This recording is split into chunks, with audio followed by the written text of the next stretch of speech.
আমরা মনে করি যে আদালত আদালত এই বিষয়ে অবশ্যই গণভোটের বা জনগণের পক্ষে রায়টা দিবে, গণঅভ্যুত্থানের পক্ষে। কারণ এটা কিন্তু, যদি আপনি এই গণভোট বাতিল হয়ে যায় তাহলে কিন্তু এই নির্বাচনও প্রশ্নবিদ্ধ হবে।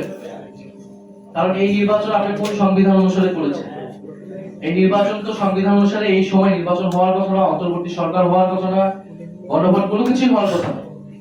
বিদ্যমান সংবিধান তো আগের সংবিধান, এই সংবিধান অনুযায়ী আগের সরকার বহাল থাকার কথা। ফলে এই সবকিছুর বৈধতা একমাত্র হচ্ছে জুলাই গণঅভ্যুত্থান। কারণ জুলাই গণঅভ্যুত্থানে জনগণের সার্বভৌম অভিপ্রায় রাজপথে আমরা দেখেছি।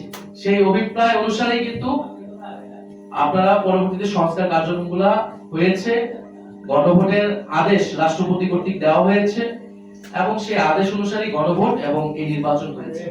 ফলে যদি গণভোট বাতিল হয়ে যায়, ফলে এই পুরো এই সময় সরকারের বৈধতা থাকবে না।